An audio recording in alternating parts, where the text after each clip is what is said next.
Alhamdulillahi Rabbil Alamin. Wassalatu wassalamu ala ashrafil anbiya'i wal mursalin Sayyidina wa maulana Muhammadin wa ala alihi wa ashabihil mujahidin at-tahirin. Amma ba'du. Saudara-saudara kaum muslimin seiman dan sekeyakinan yang berbahagia, pada suatu hari seketika sedang berkumpul dengan para sahabat, Rasulullah pernah memberikan peringatan. Beliau bersabda, "Yushiku an tada'a alaikumul umamu kama tada'al akalatu ala qas'atiha." Pada suatu saat nanti akan datang di tengah-tengah kamu, wahai umat Islam, di mana orang-orang lain di sekeliling kamu akan bersatu mengerubungi kamu seperti bersatunya orang-orang mengerubungi makanan di atas meja hidangan. Akan datang satu saat nanti di mana kondisimu dikepung sedemikian rupa, yang barat mau menerkam, yang timur mau menghantam, yang selatan mau menginjak-injak, yang utara pun akan menjelajah. Kondisimu seperti makanan di atas meja hidangan. Sebagian sahabat merasa heran dan terkejut, lalu mereka bertanya, "Amin qillati nahnu yauma izin ya Rasulullah?" Apakah jumlah kami pada waktu itu sedikit ya Rasul?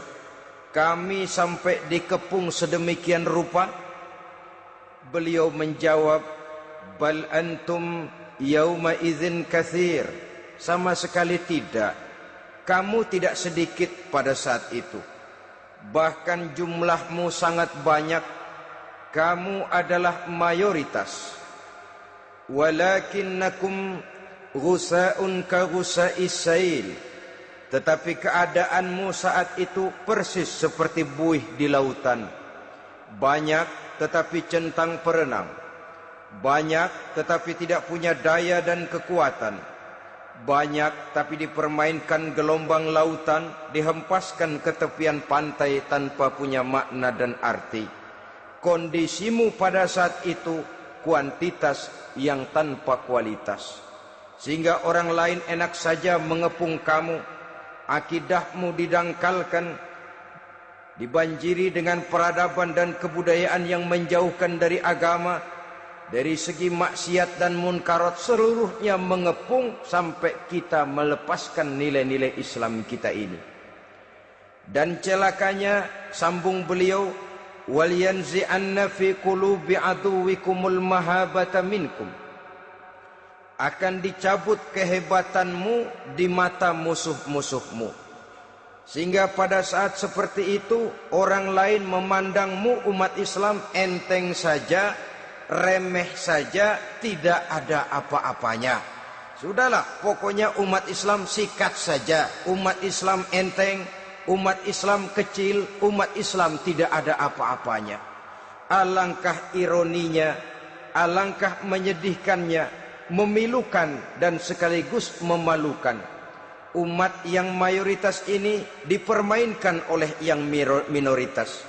Umat yang jumlahnya terbesar, terbanyak, bahkan konon menurut catatan sampai 90%, tapi dipermainkan oleh mereka kelompok-kelompok kecil ini.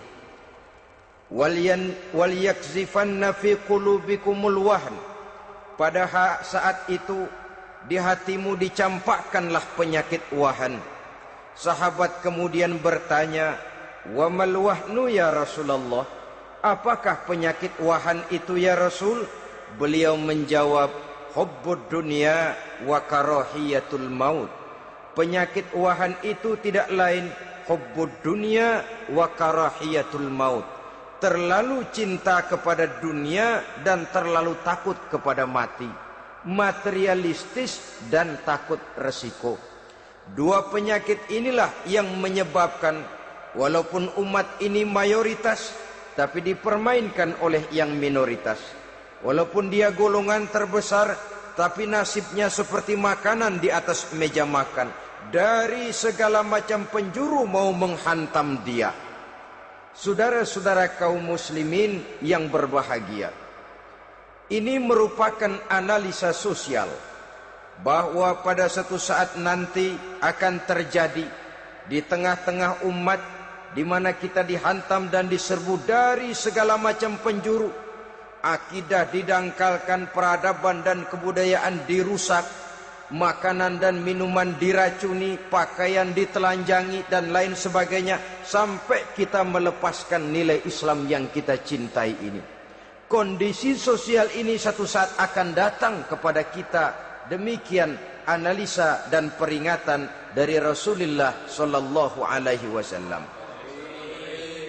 Marilah sekarang kita melihat, adalah benar bahwa di zaman sekarang kita insya Allah tidak akan mengalami perang Badar sehebat yang pernah dialami oleh Rasul dan para sahabatnya.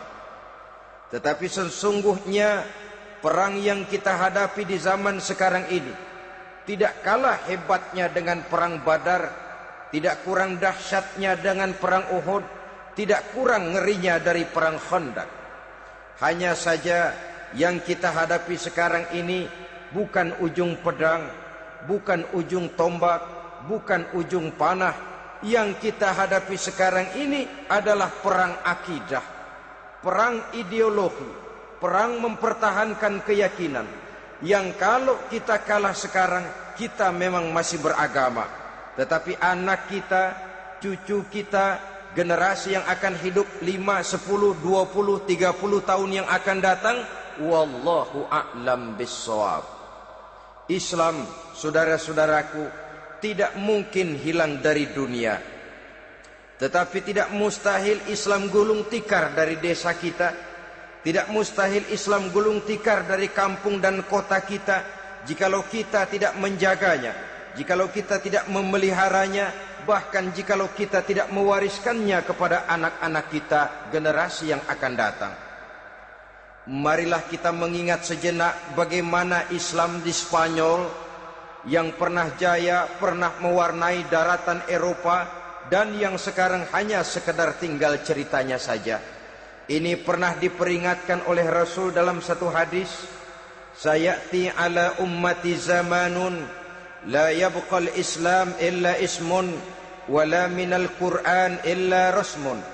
Akan datang satu masa di tengah umatku di mana pada masa itu Islam ada tapi hanya tinggal sekedar namanya saja, dan Quran pun ada tapi cuma sekedar tinggal tulisannya saja. Apabila kita tidak mewariskan ini kepada generasi yang akan datang, maka serbuan-serbuan dari berbagai macam penjuru dari hari ke hari semakin kita rasakan kehebatannya. Tidak mustahil sejarah Spanyol akan terjadi di desa kita, akan terjadi di kampung kita, akan terjadi di kota kita. Orang Spanyol, kalau mereka cerita kepada anaknya, mereka akan cerita, nak, di sini dulu ada masjid. Kapan Pak? Dulu bener dah.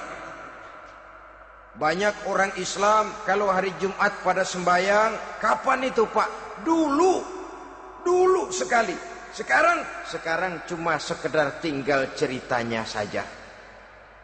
Bukankah sesuatu yang sangat tidak mustahil apabila kita tidak menjaga dan mewariskan Islam ini kepada generasi yang akan datang, maka serbuan-serbuan akan membawakan hasil yang diinginkan oleh para penyerbu itu tadi. Kita sudah menjadi umat yang mayoritas, tetapi umat yang mayoritas ini menurut Rasul dikepung sedemikian rupa, akidahnya didangkalkan, peradaban dan kebudayaannya ditekan sedemikian rupa, kehidupan sosialnya dibuat individualis, kemudian dari segi pergaulan, pakaian, makanan, minuman dan sebagainya diracuni, sampai dia tidak lagi berpegang teguh kepada agamanya. Dan dikala itu hilang kehebatan umat ini di mata musuh-musuhnya. Orang lain memandang kita ringan saja, enteng saja, satu umat yang sudah kehilangan wibawa. Padahal konon kabarnya kita mayoritas, tapi enak saja dikutak-kutik orang lain. Dan dikala itu di hati kita merajalela penyakit uahan.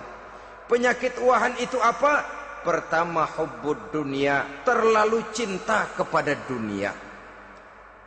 Terlalu cinta kepada dunia yang menyebabkan kita lupa akan tanggung jawab dan kewajiban, lupa meneruskan dan mewariskan Islam kepada generasi yang akan datang. Kita berlomba hanya untuk mengejar dunia dan seluruh isinya, baik dia bernama material, baik dia bernama seksual, baik dia bernama pangkat, jabatan dan kedudukan. Berlomba-lomba kita di dalamnya sampai tercampaklah penyakit hubbud dunia di dalam hati ini. Berurat dan berakar dunia itu, sulit dan berat kita berpisah daripadanya.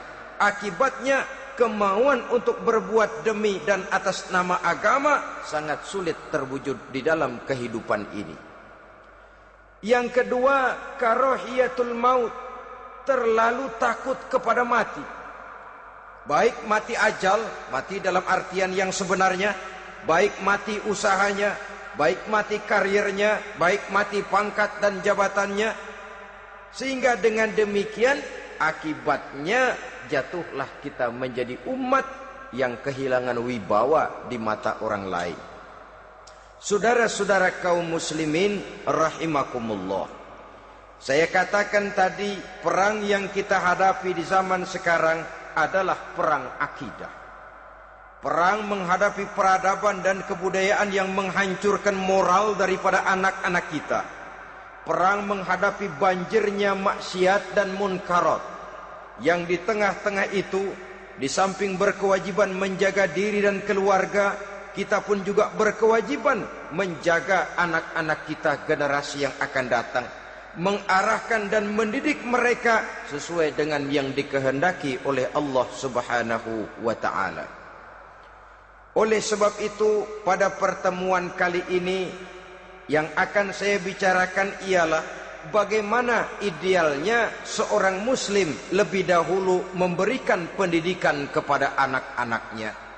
Di tengah satu situasi dan kondisi di mana serbuan datang silih berganti melanda dan menghantam umat Islam, kemana anak-anak kita ini harus kita arahkan? Karena kita orang tua mempunyai tanggung jawab. Anak adalah amanah, menyia-nyiakan amanah adalah dosa, dan dosa itu merupakan satu dosa yang besar. Bahkan orang tua bisa saja masuk neraka kalau tidak bertanggung jawab tentang anak-anaknya. Satu riwayat menjelaskan ada orang soleh, ngajinya cukup, solatnya cukup, puasanya cukup, zakatnya cukup, di mana ada majelis taklim hadir, baca Quran hobi, fitnah orang tidak pernah. Di akhirat setelah disidang dia ternyata lebih banyak kebaikannya daripada kejahatannya, maka dia pun diperintahkan dan dipersilahkan masuk ke dalam surga. Giliran anaknya disidang, biang okem nih anak. Ditanya, siapa Tuhanmu? Tidak tahu. Siapa nabimu? Tenyaho. Apa kitabmu? Ora gelem. Kamu pernah sholat? Tidak. Zakat? Tidak. Puasa? Tidak. Judi? Hobi. Zina? Tiap malam. Mabuk? Berat. Wah, brengsek kamu. Kebaikan tidak ada barang sedikit pun, sementara kesalahan dan dosa berlipat ganda. Kamu neraka. Anak ini protes. Benar, saya tidak kenal siapa Tuhan saya. Saya tidak tahu siapa Nabi saya. Saya tidak tahu kitab suci dan kiblat saya. Saya tidak sholat, tidak zakat, tidak puasa. Tiap malam saya judi, saya zina, saya mabuk.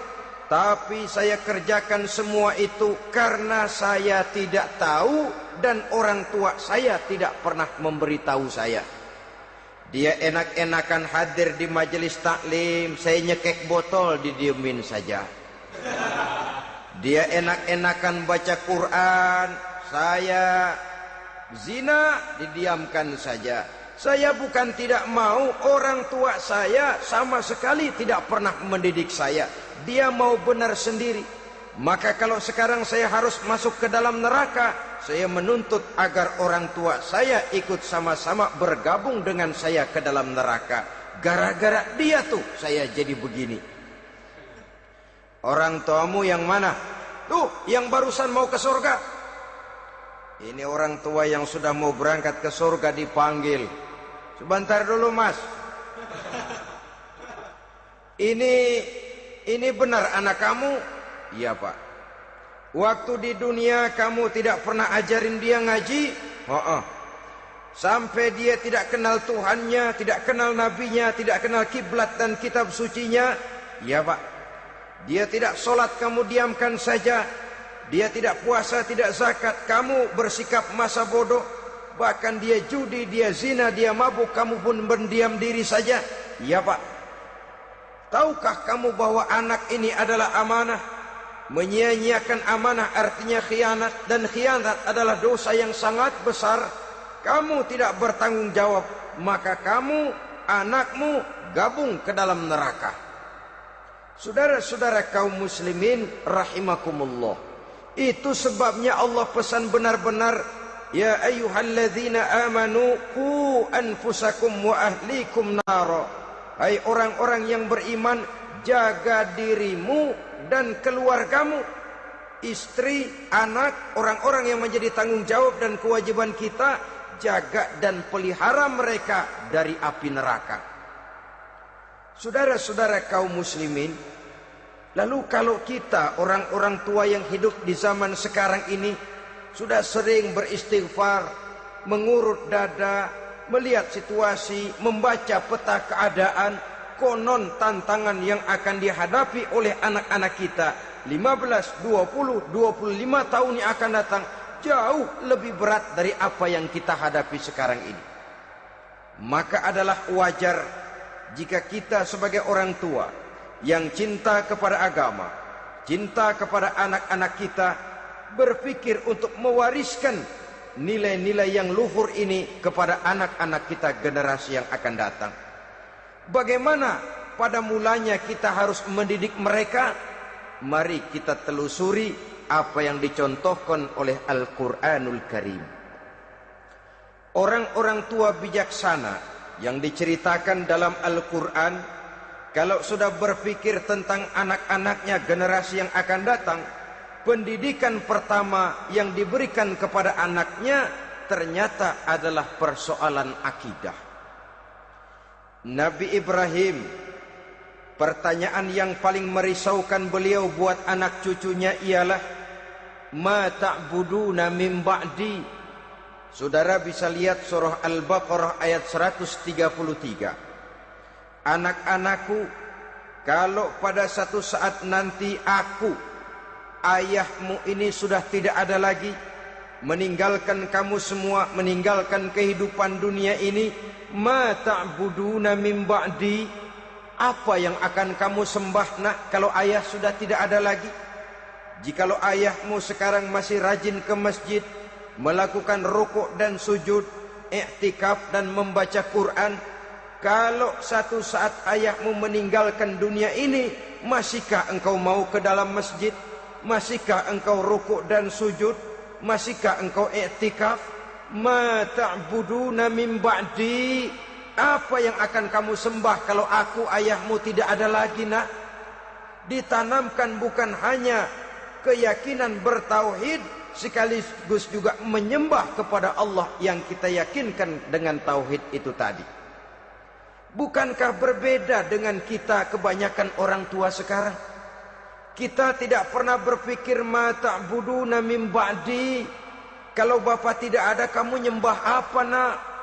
Kita orang tua sekarang pagi-pagi malah berpikir ma ta'kuluna min ba'di, Kalau bapak nggak ada, kamu nanti makan apa, nak? Bukan nyembah apa yang kita pertanyakan, bukan nyembah apa yang kita khawatirkan, makan apa, nak? Maka yang dicari lalu sekolah-sekolah yang bonafit, yang tidak peduli apakah itu merusak imannya, mematikan akidahnya, menghancurkan keyakinannya. Yang penting ada jaminan hari depan bisa dapat lapangan kerja. Akibatnya berduyun-duyun orang-orang tua muslim menyekolahkan anaknya di sekolah-sekolah yang bukan Islam, yang nyata-nyata membahayakan akidahnya, dididik dengan kultur dan budaya yang bertentangan dengan nilai-nilai agamanya. Bukankah ini berarti merelakan anak untuk dikafirkan? Bukankah ini artinya menyerahkan anak untuk ditulis menurut selera para pendidik yang tidak sesuai dengan nilai akidah yang dimilikinya?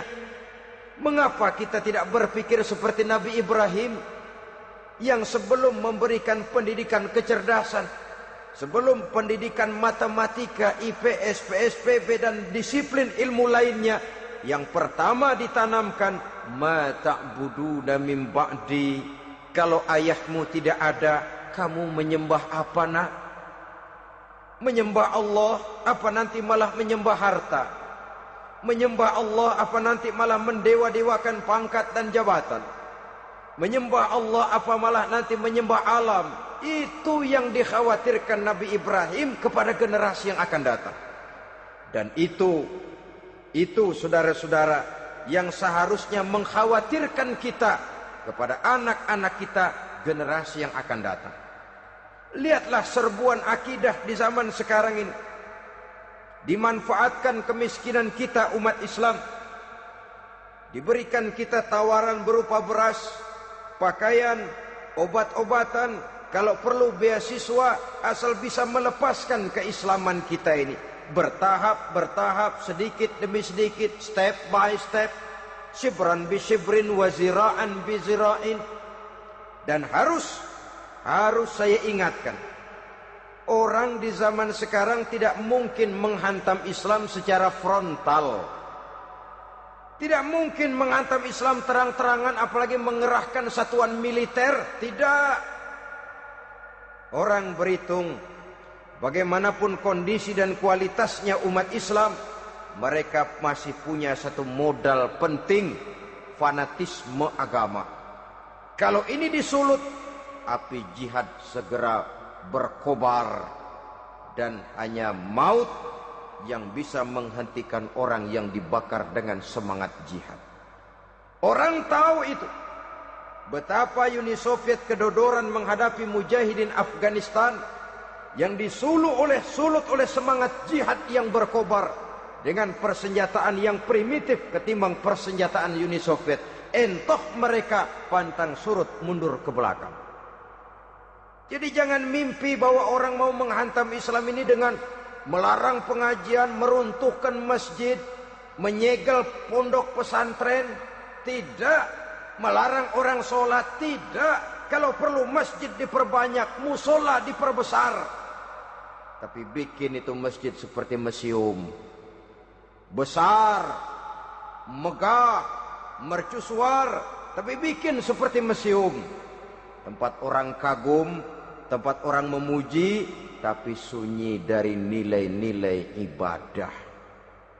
Saudara-saudara kaum muslimin, untuk sampai kepada penghantaman akidah, jalan yang paling mudah dirintis sekarang ini secara bertahap dan sistematis, memisahkan umat Islam dari Islamnya. Biarkan mereka bernama muslim. Biarkan di atas kartu penduduknya tertulis agama Islam.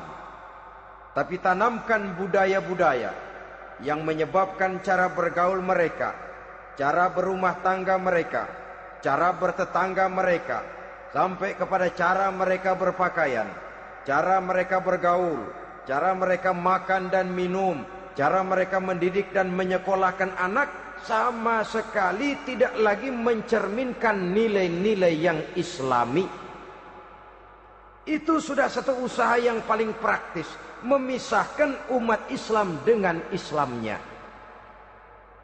Kalau sadarlah kita ke arah ini usaha orang di zaman sekarang, maka yang harus pertama kita tanamkan kepada anak-anak kita, didik mereka dengan jiwa tauhid yang mengkristal di dalam batinnya, meresap sampai ke tulang sumsumnya, yang tidak akan sampai pun nyawa berpisah dari badannya, akidah itu tidak akan berpisah dari hatinya. Bahkan dia sanggup dengan tegar berkata, lebih baik saya melarat karena mempertahankan iman daripada hidup mewah dengan menjual akidah. Satu khitah, satu garis kehidupan yang perlu kita wariskan kepada anak-anak kita, generasi yang akan datang. Dahulu ada satu tradisi, saudara-saudara. Kalau anak gadis kita dilamar orang, orang lalu bertanya, anakmu mau ngelamar gadis saya, apa sudah khatam Quran berapa kali? Apa sudah bisa baca kitab macam-macam dan lain sebagainya? Sehingga lahirlah satu kebanggaan. Apapun motifnya, tapi pertanyaan semacam ini zaman sekarang sudah langka. Paling-paling yang ditanya kalau anaknya dilamar orang, anakmu kerja di mana? Gajinya sebulan berapa? Kendaraannya bebek apa soang apa-apa? Itu yang kita pertanyakan, berkisar di seputar materi, kerja, job, status sosial dan lain sebagainya. Perkara bisa baca Quran atau tidak, nomor 18. Perkara sembahyangnya rajin apa tidak, nomor 36. Saudara hadirin, akibatnya terjadi pergeseran nilai. Maka mendidik anak menurut tuntunan Quran adalah seperti yang diberikan contoh oleh Luqmanul Hakim, yang diceritakan dalam surah Luqman mulai ayat 11 dan selanjutnya. Apa pendidikan pertama yang harus kita berikan kepada anak? Pertama, ya bunayya la tusyrik billah. Wahai anakku, jangan sekali-kali engkau menyekutukan Allah. Nak, jaga tauhid, pelihara iman, mantapkan akidah. Ini dasar yang pertama. Belum lagi anak mengenal berbagai macam disiplin ilmu, yang pertama ditanamkan tauhid. Ini yang mendasari kehidupan. Ini yang akan menjadi mewarnai dan menjadi warna dari kepribadian seseorang. Sentuhan jiwa tauhid di dalam diri si anak. Belum lagi sempat dia kenal yang lain. Yang pertama yang kita tanamkan, kita wariskan, kita berikan, la tusyrik billah. Jangan sekali-kali menyekutukan Allah. Nah, kalau ini sudah tertanam, ini sudah merupakan satu fondasi yang kuat. Selebihnya nanti tinggal melihat bakat si anak, kemana dia harus dididik ini. Yang terpenting nilai iman lebih dahulu tanamkan. Dan untuk menghancurkan nilai keimanan, saudara-saudara, saya katakan, ingatkan kepada hadis di awal tadi, dikepung kita dari berbagai macam penjuru agar bila bisa melepaskan nilai-nilai iman dan keyakinan. Proses pendangkalan akidah, ditanamkan keraguan kepada agama, ditanamkan rasa malu beragama. Sholat malu, baca Quran malu, berangkat ke masjid malu, pakai jilbab malu. Ditanamkan rasa malu beragama, sehingga bertahap sedikit demi sedikit kita mulai berpisah dengan kehidupan beragama. Ditanamkan hal yang sedemikian rupa dari berbagai macam penjuru. Dihantam akidah, akidah kuat. Dihantam dari segi peradaban dan kebudayaan. Diperbanyaklah peradaban dan kebudayaan yang bukan mendekatkan kita dengan agama, malah mendekatkan kita dengan neraka.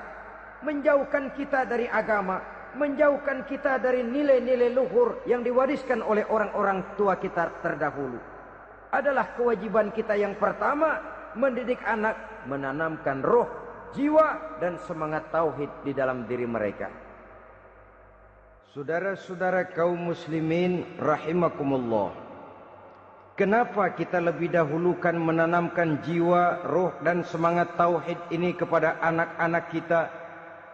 Pertama, kita tidak hanya ingin sekedar mempunyai anak yang pintar, tetapi lebih daripada itu kita pun ingin mempunyai anak yang benar.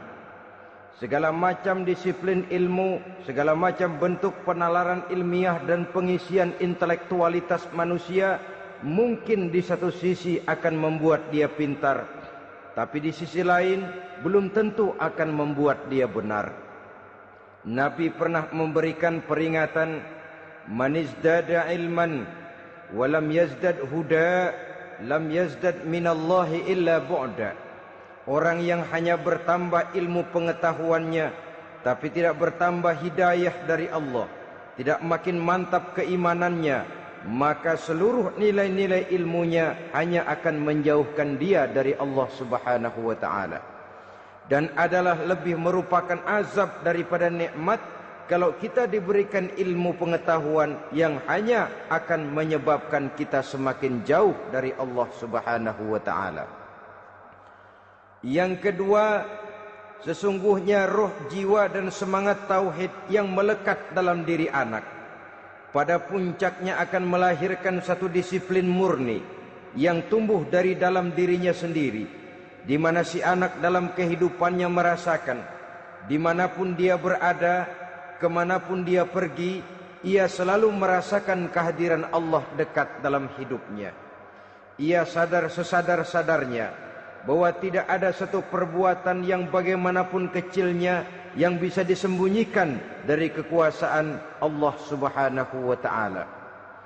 Yang ketiga, dengan penanaman roh, jiwa dan semangat iman ini, maka diharapkan anak-anak nanti pada pertumbuhannya sanggup mengendalikan hawa nafsunya. Dengan kata lain, bahwa penanaman jiwa tauhid, penanaman roh dan semangat keimanan ini merupakan kondisi dasar yang harus dilakukan sebelum yang lain-lainnya. Kemudian pendidikan kedua yang diberikan oleh Al-Quran melalui contoh dan model dengan Luqmanul Hakim ini, setelah menanamkan tauhid, ditanamkanlah kepada si anak ini rasa hormat kepada orang tuanya. Wa wassaynal insana biwalidayhi, dan kami wasiatkan kepada manusia untuk berbakti kepada ibu bapaknya. Hamalathu ummuhu wahnan ala wahnin, karena ibunya telah mengandungnya dengan kepayahan di atas kepayahan. Maksudnya dengan kepayahan dan kelelahan yang berlipat ganda. Sehingga ketika Rasul ditanyakan orang, "Ya Rasul, siapa yang paling harus saya taati di dunia ini?" Beliau menjawab, "Ibumu." Kemudian, "Siapa lagi ya Rasul?" "Ibumu." Setelah itu, "Siapa lagi ya Rasul?" "Ibumu." Dan kemudian, "Siapa ya Rasul?" "Bapakmu." Ibu, ibu, ibu, bapak. Bahkan al-jannatu tahta aqdamil ummahat, surga berada di bawah telapak kaki ibu. Bagaimana menanamkan rasa hormat kepada orang tua di hati anak? Tentu yang pertama, bagaimana orang tua bisa memberikan keteladanan.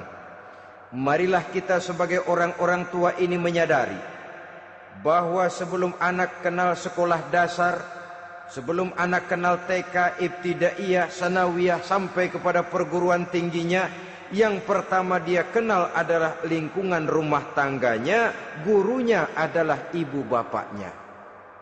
Di sini berlakulah apa yang dinamakan keteladanan. Keteladanan jauh lebih berhasil daripada sekedar teori-teori yang muluk. Keteladanan jauh lebih berhasil daripada berbagai macam indoktrinasi dan penataran. Kurangnya keteladanan akan menyebabkan anak mencari pola. Apabila kita orang tua ini tidak bisa memberikan keteladanan yang baik kepada anak-anak kita, maka pada suatu saat anak-anak akan menganggap enteng dan kehilangan wibawa kita sebagai orang tua di mata mereka. Dikala itu akan sangat sulit kita membentuk kepribadian mereka. Bukankah di zaman sekarang ini kita banyak mengalami krisis wibawa, krisis figur? Ada yang karena rapotnya merah melulu, gurunya dikeroyokin. Pak guru pulang sekolah dicegat. Bahkan nyaris ada orang tua pernah dibunuh oleh anaknya sendiri. Dan lain sebagainya, kasus-kasus yang sebenarnya tidak perlu terjadi. Karena memang bukan saja bertentangan dengan nilai budaya kita sebagai bangsa, tapi juga bertentangan dengan ajaran agama kita sendiri. Krisis wibawa, krisis figur, yang juga akibatnya harus kita sadari banyak faktor yang membentuk kepribadian anak.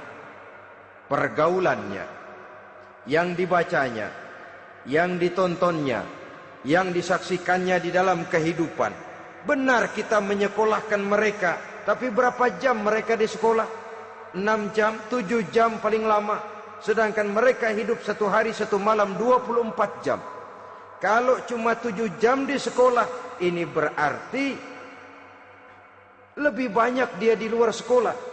Dan di luar sekolah itu artinya ya rumah tangganya, ya temannya, ya lingkungan di mana dia tinggal, yang seluruhnya sangat besar pengaruhnya dalam ikut membentuk kepribadian anak-anak kita. Saya katakan tadi, di samping kita menghadapi perang akidah, kita pun berhadapan di dalam perang menghadapi peradaban dan kebudayaan yang bukan saja menjauhkan kita dari agama, tetapi sanggup menghancurkan moral daripada anak-anak kita. Secara pribadi, saudara-saudara, saya iri, saya kagum misalnya dengan kemajuan yang diperoleh oleh negara tetangga kita, Jepang misalnya. Padahal tahun 45 ia pun hancur lebur oleh meledaknya atom di Hiroshima dan Nagasaki. Tapi bagai satu tenaga raksasa kemudian Jepang bangkit menjadi satu negara superpower di Asia. Bahkan gurunya saja Amerika sekarang ini kewalahan menghadapi perang dagang dengan Jepang ini. Dan yang menarik, Jepang bisa maju dan modern dengan tetap menjadi Jepang, tanpa harus kehilangan identitasnya sebagai satu bangsa, tanpa harus kehilangan kepribadiannya sebagai satu bangsa. Sebagai negara yang sedang berkembang, kita sering latah. Kita ingin meniru Barat, tapi bukan teknologinya, westernisasinya yang kita tiru. Bukan isinya, kulitnya yang kita ambil. Akibatnya apa? Modernnya belum, orangnya sudah Barat. Bergaulnya sudah cara Barat, berumah tangganya sudah cara Barat, berpakaiannya sudah cara Barat, mendidik anaknya sudah cara Barat. Di mana ketemu orang tua cukup hello daddy. Kulitnya kita ambil, sementara isinya kita campakkan. Ironi dan menyedihkan. Padahal kita sesungguhnya bisa maju dan modern, bisa mengejar segala ketinggalan dan keterbelakangan kita dengan tetap menjaga nilai-nilai luhur budaya kita sebagai satu bangsa, mengambil isinya, dan kalau memang tidak perlu lalu mencampakkan kulitnya. Pengaruh peradaban dan kebudayaan yang menghancurkan moral daripada anak-anak kita oleh pesatnya arus teknologi, oleh pesatnya arus komunikasi, di mana hal-hal yang terjadi di belahan dunia lain dapat kita saksikan hari ini juga melalui layar televisi. Yang terjadi di Amerika, di Eropa, di Afrika, di ujung dunia yang paling ujung sekalipun. Di ujung dunia yang paling ujung, hari ini kejadian, hari ini sudah bisa kita saksikan. Pesatnya arus komunikasi, kalau jatuh ke tangan anak-anak kita yang belum mempunyai filter, daya saring positif, akan dicerna oleh mereka tanpa memilah dan memilih. Akibatnya orang kampung bilang kelolodan. Makan nggak dikunyah lagi. Tentu saja akhirnya kelolodan, dan kalau sudah kelolodan menyusahkan kita seluruhnya. Oleh karena itu budaya menghormati orang tua perlu dijaga, perlu dipelihara dan diwariskan kepada anak-anak kita. tali silaturahmi sehingga ada respeknya kepada orang tuanya. Jangan bapaknya dianggap CS, ibunya dianggap CS, kakeknya dianggap CS.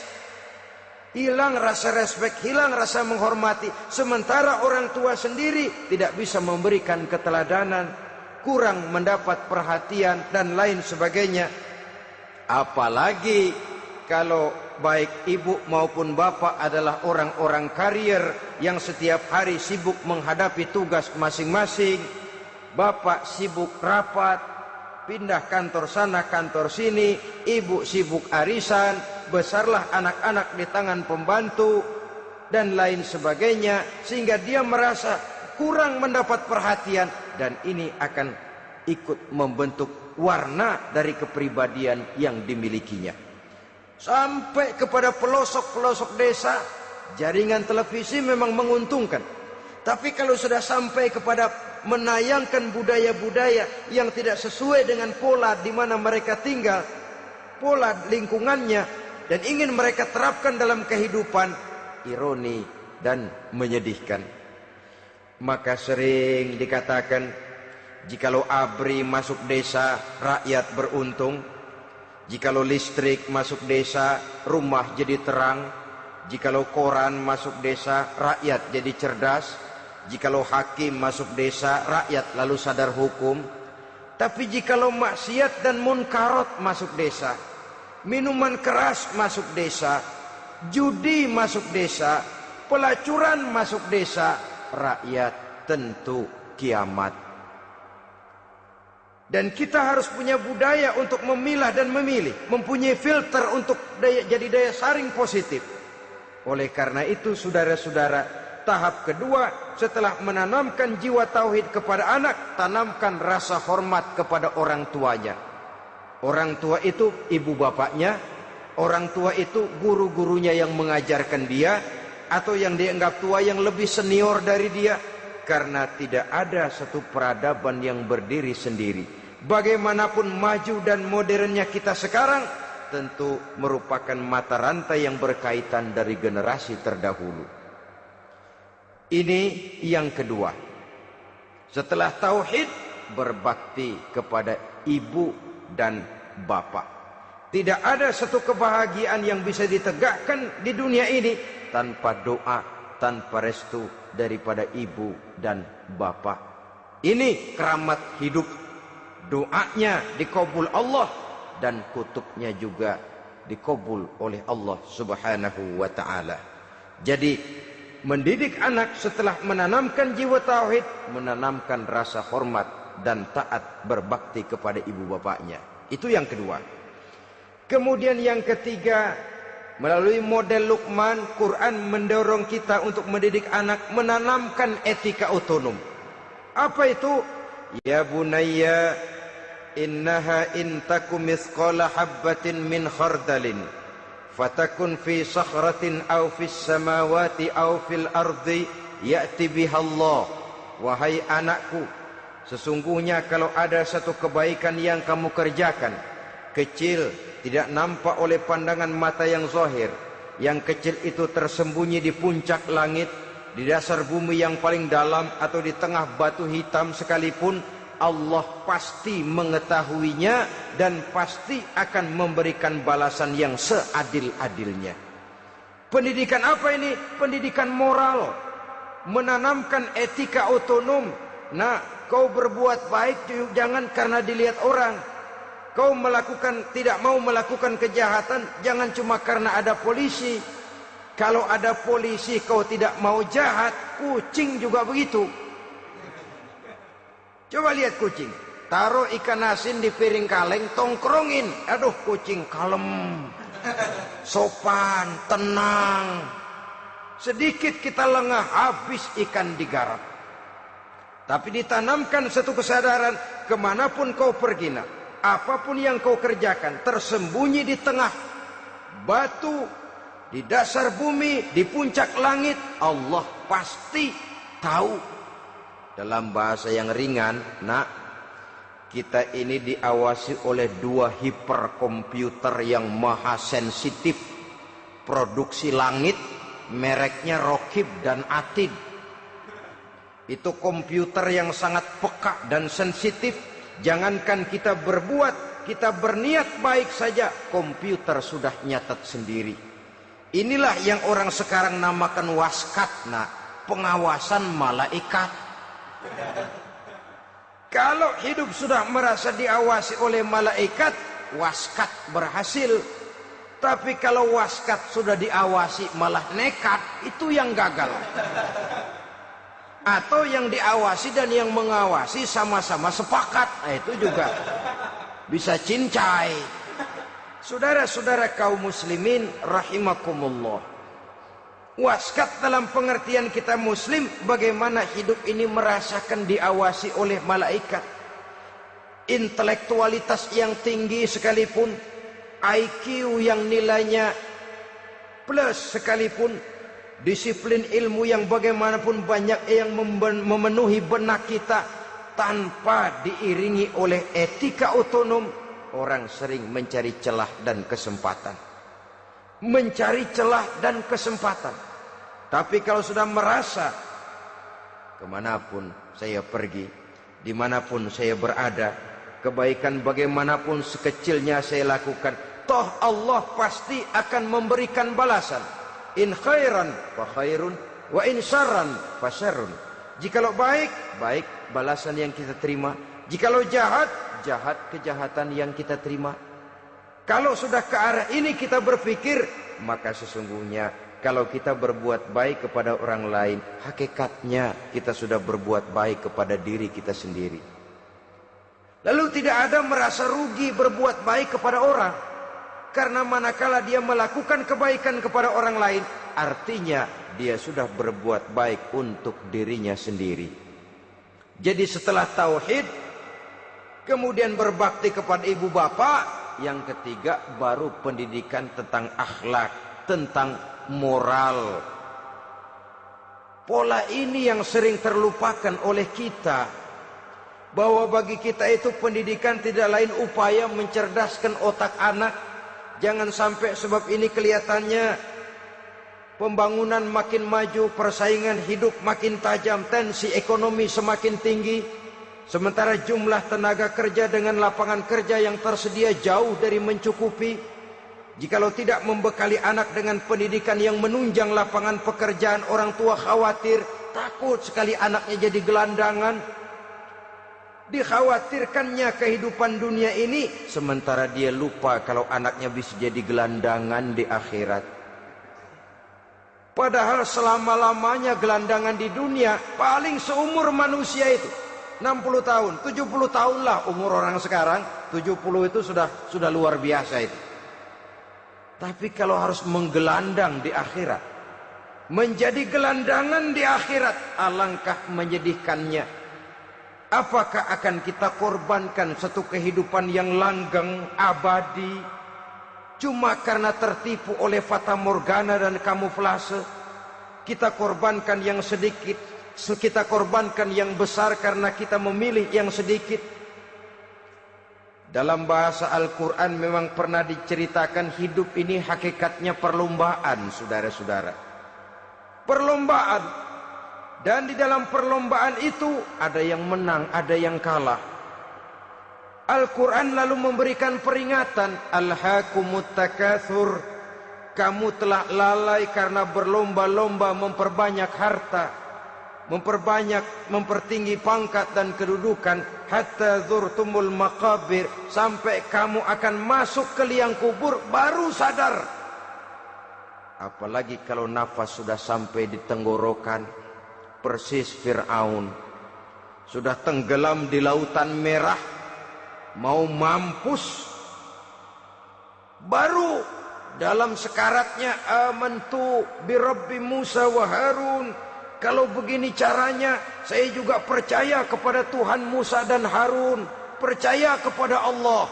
Sudah mau mati, baru amantu bi Rabbi Musa, kami percaya kepada Tuhan Nabi Musa, kata Fir'aun. Malaikat maut kesal benar, dilelepin terus di laut, mampus tuh sekalian. Hidup ini memang kita berlomba. berlomba dengan waktu, berlomba dengan umur, berlomba dengan tenaga, berlomba dengan tetangga. Yang jangankan kita sampai mundur, berhenti saja sejenak, kita akan ditinggalkan oleh yang lain. Tiada kata mundur, bahkan tiada kata berhenti. Sekali kita melangkah, melangkahlah terus. Tapi berlombalah seperti yang dikehendaki Quran. Fastabiqul khairat. Berlomba-lombalah di dalam kebajikan. Jangan berlomba-lomba di dalam kemaksiatan, kemunkaran, kejahatan. Berlombalah dalam urusan kebaikan. Saudara-saudara kaum muslimin rahimakumullah. Tauhid, berbakti kepada ibu bapa, kemudian pendidikan tentang moral. Apabila pendidikan tentang moral sudah tertanam, barulah lihat bakat si anak. Kemana bakatnya? Anak saya kelihatannya dari kecil demennya main bedil-bedilan saja. Abri kali itu. Kirim ke Magelang, masukkan akabri. Tapi dengan syarat 3 itu tadi. Iman sudah tertanam, rasa bakti kepada ibu bapak sudah ada, dan punya nilai moral. Sehingga boleh jadi nanti dia menjadi jenderal yang beriman, yang berbakti kepada ibu bapaknya, dan punya moral yang tinggi. Kan lebih baik rakyat rendah tapi akhlaknya tinggi daripada pejabat tinggi tapi moralnya rendah. Jauh lebih baik rakyat rendah punya moral tinggi ketimbang pejabat tinggi punya moral rendah. Nilai moral ini yang jadi ukuran dan barometer di masyarakat. Yang ini yang sering kita lupakan. Bahwa kehancuran satu bangsa dimanapun di dunia ini selalu dimulai dengan kehancuran moral daripada bangsa itu sendiri. Sekarang membina nilai moral ini berat. Gadis kita, remaja, putri diberikan pakaian jilbab, mungkin dia sendiri masih setengah-setengah, ditambah lagi oleh ledekan temennya. Jilbab lah kuno, bau sorga lah, bau masjid lah, bau menyan lah.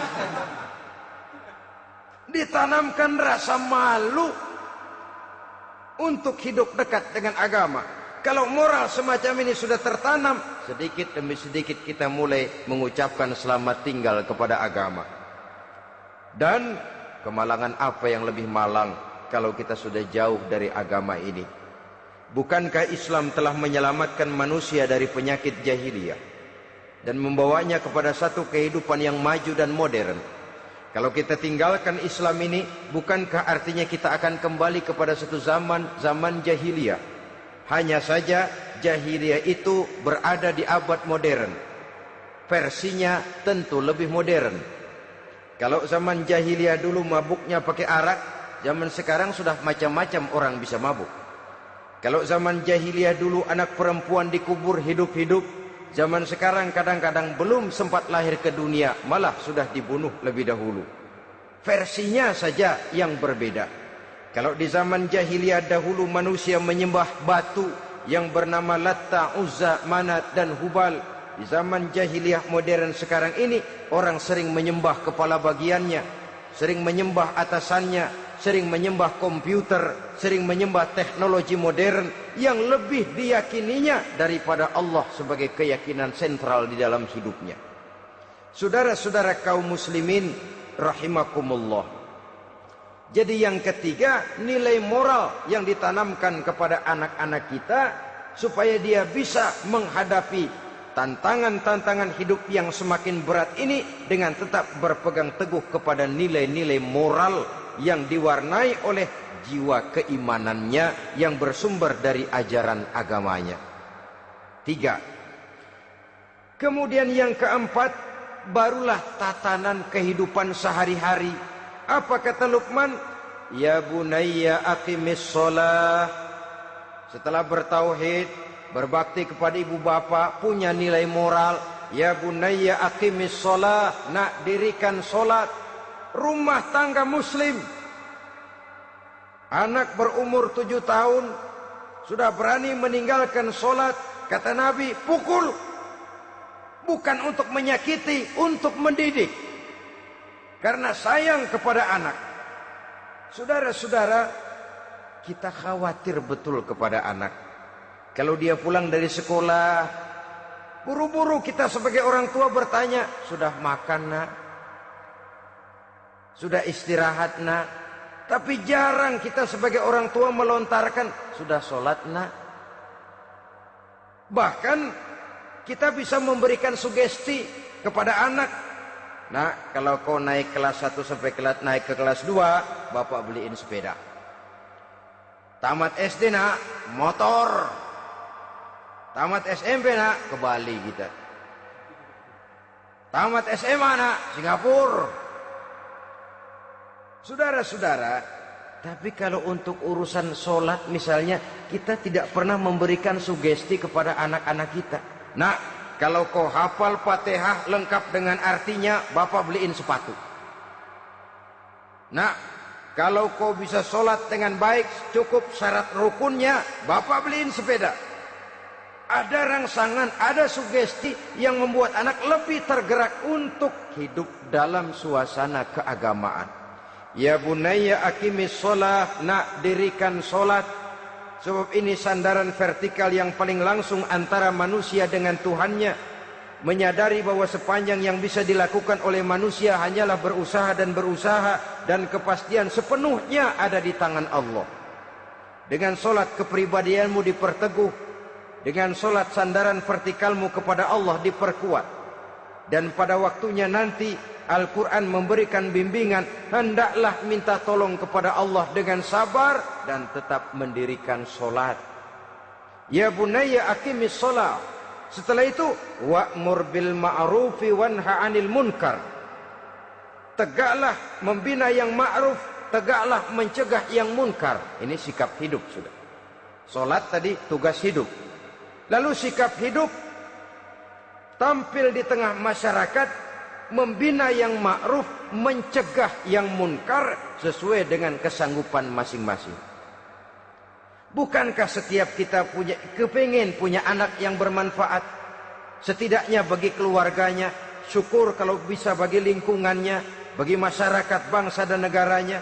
Dan satu di antara tanda orang yang bermanfaat, kalau dia bisa hidup menjadi penganjur yang ma'ruf dan pencegah yang munkar.